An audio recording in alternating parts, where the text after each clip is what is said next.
dear students of class 8th, I welcome you all for the new part of the video which we are going to start today. So in civics, the chapter of was going on role of parliament in lawmaking. So let's get started.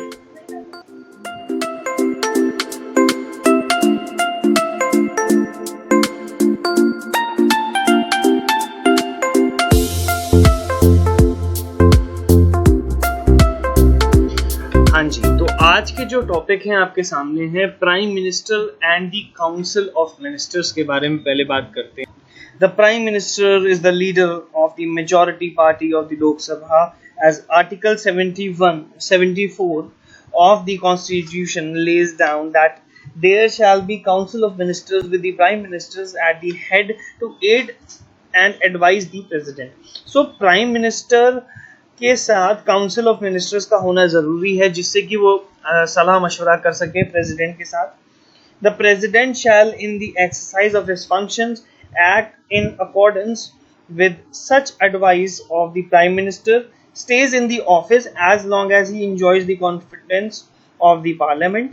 The normal term is 5 years. The prime minister allocates portfolios among the various ministers and reshuffles them according to his or her wishes.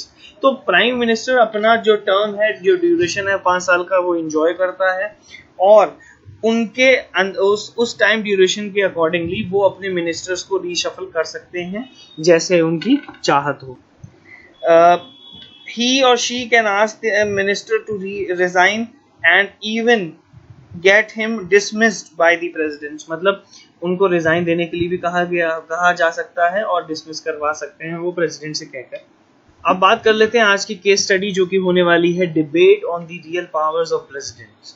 तो case study है, इसके बारे में बात करते हैं.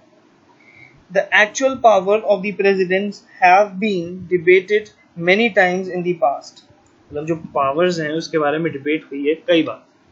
Doctor Rajendra Prasad, the first president of India, strongly with the Jawaharlal Nehru, the first prime minister of India, over the question of president's power and also question of the tendency to equate the president's position with the British monarch. तो मतलब उस समय के time duration में, उस समय के जो टाइम लैप्स में क्या actual power of prime minister थी, क्या एक्चुअल पावर ऑफ प्रेसिडेंट थी. तो प्रेसिडेंट के बारे में जो पावर्स थी उसके बारे में डिबेट है, ये केस स्टडी है.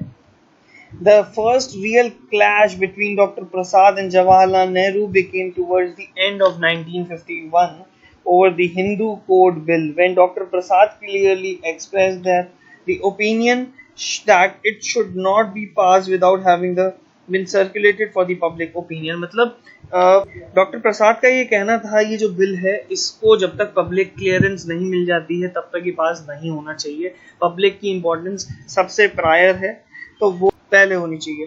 In this note, the first prime minister, on this context to the prime minister, Dr. Prasad clearly stated that he wanted to exercise his own discretion in assenting to the bill, sending messages to parliament and returning bills for the parliament reconsideration. मतलब उन्होंने कहा कि मैं एक बार parliament से cross check करवाऊंगा और मेरा मत है कि एक बार पार्लियामेंट भी इसको क्रॉस चेक करे और रिटर्न करे बिल को. एक बार रिकंसिडर होने चाहिए ये सारे bills. This view of the presidents power was firmly opposed by Pandit Nehru. ये चीज को अपोज कर दिया था डॉक्टर राजेंद्र प्रसाद की जो कंसेंट था उसको अपोज कर दिया था जवाहरलाल नेहरू ने. He stated that the power really reside to the ministry and the legislature and not the president. So prime minister का कहना ये था कि जो प्रेसिडेंट जो पावर्स हैं वो मिनिस्ट्री के पास, लेजिस्लेचर के पास रहेंगी, ना कि प्रेसिडेंट के पास. We did not give him any real power but respect his position of great authority. Prime minister का उस समय कहना ये था कि हम उन्हें कोई पावर नहीं देते हैं रियल पावर, बट हम जो है उनकी अथॉरिटी को, उनकी जो पोजीशन है उसको रिस्पेक्ट करते हैं. Doctor Prasad raised this issue again in the context of the non comparability of the presidents power to the British crown. मतलब इन्होंने कहा कि हमारी जो पावर मतलब प्रेसिडेंट पावर है उसको ढंग से उस पोजीशन पे नहीं कंसिडर किया जा रहा है जहां पर असल में होना चाहिए था ब्रिटिश के कॉन्टेक्स्ट में। In this view the above he wish to investigate as a matter of academic debate. तो उन्होंने चाहा कि एक एकेडमिक डिबेट होनी चाहिए जिसमें रियल पावर्स ऑफ प्रेसिडेंट जो है वो निकल के आनी चाहिए।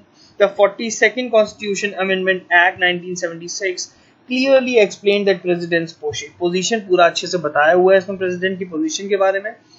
It said that there shall be a council of ministers with the prime minister at the head to aid and advise the president, who shall in the exercise of his functions act in the accordance with such advice। अब इन्होंने बोला जैसे कि prime minister is the head of the all the ministers, तो ऐसे ही prime minister और उनकी पूरी एक टीम काउंसिल ऑफ मिनिस्टर जिसमें जो गाइडेंस देगी प्राइम प्रेसिडेंट को उनके एक्ट्स के लिए।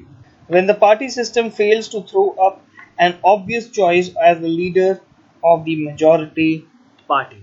So इसमें कंक्लूजन यही निकला कि जो है प्राइम मिनिस्टर वही गाइडेंस देंगे प्रेसिडेंट को और अपने एक्शंस के लिए और कंसिडरेशंस के लिए। So this was all about the video. Thank you so much for watching.